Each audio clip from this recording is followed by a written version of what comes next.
Rev up your engines!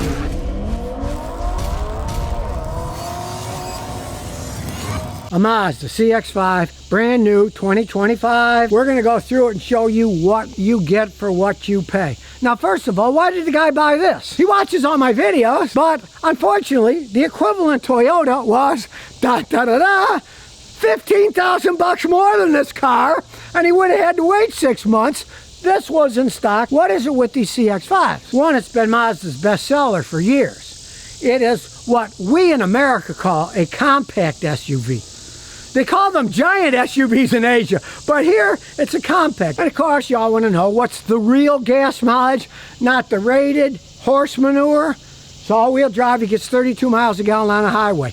You can't argue this. Now, this is a normal car, as we'll see under the hood. It's not a hybrid. That's one thing about a black car, people. A black car will get hot. Watch your hands on a black car. But under the hood is their latest incarnation of the Skyactiv G. Doesn't have a turbo, normally aspirated, solid, reliable engines. This is a brand new one. Let's say you want to buy a used one. They're still decent cars, but take my advice.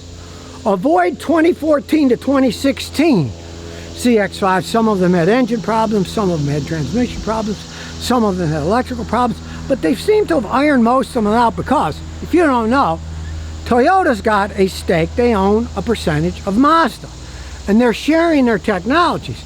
And if anything, Mazda is actually getting better over time. Decades ago, Mazda had some of the worst automatic transmissions in the world. No longer. They used to have engines blowing head gaskets. No longer. They're sharing the Toyota technology. Okay, it's a 2.5 liter, a big engine, an actual 6-speed automatic. And under here, there is a dipstick for the automatic transmission. People obviously complained. Mazda listened. If you've got oil, you want a dipstick. You can see how dirty it is. You can check it yourself. You don't have to pay some dealership $400 to change the fluid because they need a computer to electronically check it.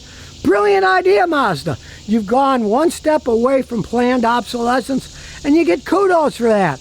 Hey, if everybody gets together, complains, some companies like Mazda will listen. Hey, even Mercedes-Benz listened years ago when they built a car with no engine oil dipstick. The owners all said, this is ridiculous. Now they have dipsticks back in it again. So if we complain enough, it's a competitive world. And the Mazda sales guys can say, well, you know, your last car, your tranny, blew up because it doesn't have a dipstick. This baby's got a dipstick. Hey, it's a good sales point. It's a good point for anybody who wants to maintain their car right. They got their thinking caps on here. Now, it is all-wheel drive. Some people like it. Some people don't want to bother with it. But if you live where it snows, hey, it's real handy. Now, he lives in North Carolina. It doesn't snow that much there. Now, they all come standard with all-wheel drive. They want to just sell it to everybody and not think, okay, how many two-wheel drive jobs will we sell versus how many four wheels? And they really don't have any particular problems with them. It's pretty solid technology. And with the shared Toyota technology, hey, that's not something you really have to worry about. You only have to worry about what I always tell people. You got an all-wheel drive system, and you got worn tires, and you get a blowout, you got to buy 4 tires, baby. You can't buy one, because all-wheel drive systems, they have to have the same exact diameter tires on each wheel, or it will screw up the differentials and the electronics because it'll keep trying to adjust for one tire being a different size than the other. That's the only real downside, but they make tires a lot better. And usually, I'll tell you the truth, 99% of the tires that come here that are flat, the tires are all worn out anyways, so you might as well just buy 4 of them.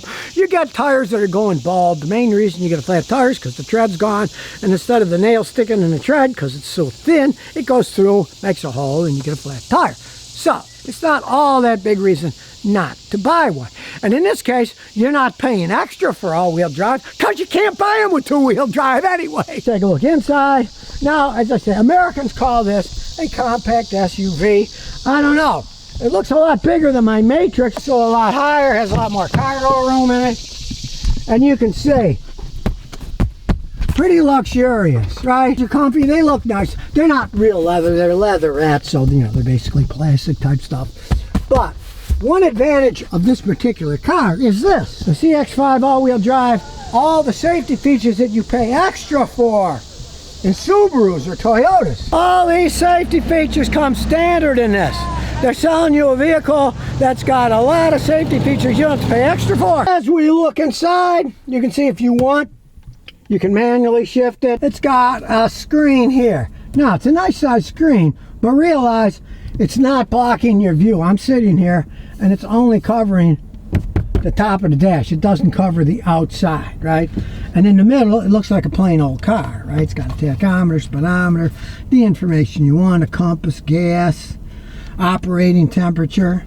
And as you see, there's the manual shifter. It's in second gear now. First, you can shift it here. Now, you can't shift it out of second when you haven't moved the car. It'll start out in second, which is handy, because if it's snowing outside, ice and slippery, if you start off in second gear, guess what? You have less torque to the rear wheels, and they won't spin as much. Of course, it's got electric parking. I don't like it, but they all have it. It also has auto hold that'll hold it. You can mess with your speaker system here and your radio. Nice, comfy. Now, there's no sunroof. As far as I'm concerned, you don't need no stinking sunroof, right? All your obligatory information systems that you can play with on the steering wheel. You can make your radio go up and down, phone, whatever you want. Pretty well set up. And the seats are super comfy. Plus, like I said, they got airbags all over the place for safety. And for those of you who are really into safety, this has the intelligent cruise control. So great. You're driving down the road, somebody's in front of you. What happens? The car automatically slows it down. Then what does it do? It speeds it up when it can. Intelligent cruise control is a pretty good system.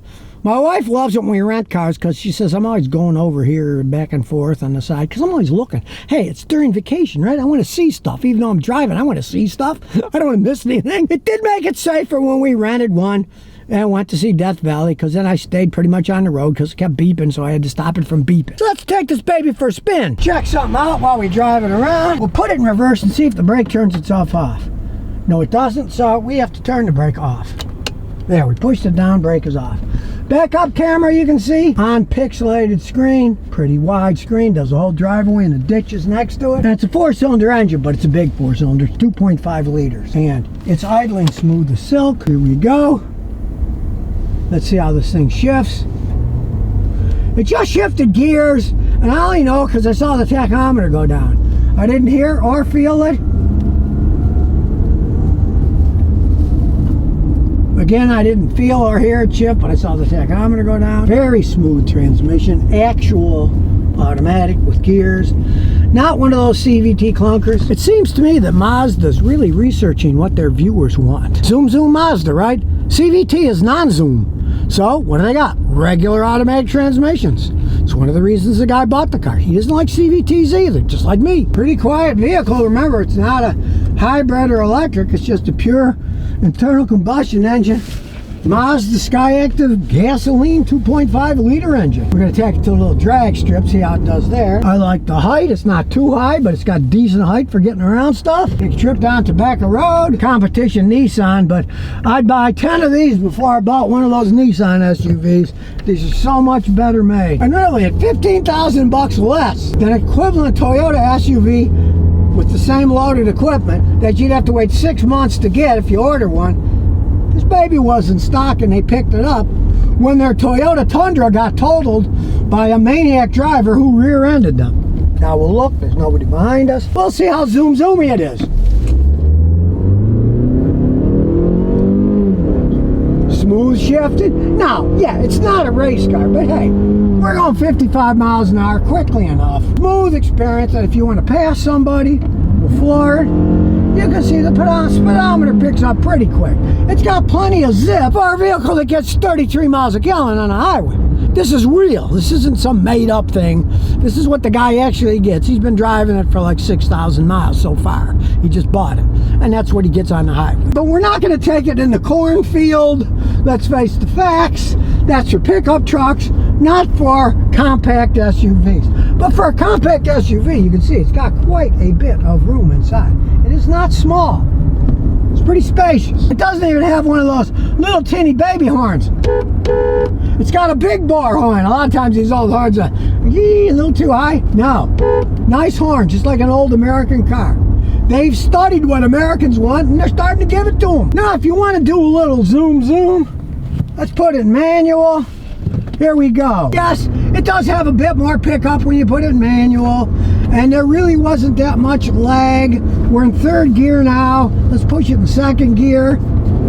Look, it went down to second really quickly, and then back to third again. I gotta say, their manual shifting in this automatic is much improved over the earlier versions. I'll say that for sure. So if you're in the zooming mode, we'll put it on second gear.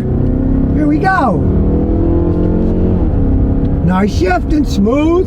Hey, but I'll put it back in drive because I'm lazy. Gotta say, it's a smooth cruising vehicle. I would even think about getting one now, because for what he paid, 15 grand less than the Toyota. Hey, that's a lot of money, right? I think I'd rather pay 35 grand than 50. This seems like a pretty quality built vehicle. Like I say, the older ones, I wouldn't buy some of the older ones used because 2014 to 16 they had some problems, but I haven't seen problems in the newer ones really. Anything serious. I mean, I've seen batteries go bad and stuff like that. That'll happen in any car. But I gotta say, this thing, hey, smooth, nice and zippy, and being a regular combustion engine, it doesn't have all that high-tech hybrid technology that when it does break and the expensive battery goes out, you're going to spend a lot of money if you can even find someone who knows how to correctly repair a hybrid. This is a gasoline engine car. There are a lot of mechanics that can work on these gasoline engine cars. And of course, it's Mazda zoom, so we'll take it a little faster on some of these curvy roads here. And do I feel not safe? No. I feel like I should go even faster. I mean, no problems handling, no oversteering, no understeering. A very smooth ride for a compact SUV. It is very smooth. This thing is at least twice as smooth as the RAV4. Now again, the RAV4 is 18 years old. A lot of suspension technology upgrades has occurred. If you're curious, hey, go road test one of these things. You might be surprised at how well it rides. I gotta say, this thing is a lot of fun to drive, and I would seriously consider buying this over a Toyota for the price and for what's in it. I like a real automatic transmission. Many Toyotas only come with CVTs now. I like a nice 2.5 liter engine that's a strong engine. It isn't some little 1.5 with the turbo. Sure, the 1.5 turbo can put out more horsepower, but guess what? It's going to wear out a lot faster than this thing is. And he hasn't had any problems with it whatsoever yet. No recalls, no reprogramming. He loves it. And this is a guy going from a Toyota Tundra to one of these because the Tundra was wrecked. And of course, the icing on the cake is this. The J. This was made in Japan by Japanese. Look at the quality. Look at the insane paint job, and I expect it to last a long time. Now, it's your money. You can do whatever you want with it. Now, you can be dumb enough, you go buy a Fiat if you want. I don't care. It's your money. But for those discerning people who care about nice cars and saving money, I truthfully would think about buying this car if somebody ever totals one of our Toyotas or the Lexus, because the quality is there. It's made in Japan. They don't have problems that the older ones had. Toyota's got a big stake in Mazda. And hey, this thing's made in Japan. There's not much to dislike about this car. If you like driving cars, you want a smooth ride, you want what we call a compact SUV and not the Mazda 30, that's the subcompact. And if you want long life, do like he did. Get the normally aspirated engine with an actual transmission with gears in it. You know, you can go hybrid if you want. You're going to pay more. There's a lot more involved in that technology. This is a pretty safe bet for a long-term SUV that'll get you where you're going, get decent gas mileage, and probably last for a couple of decades at least if you take care of them. So if you never want to miss another one of my new car repair videos, remember to ring that bell.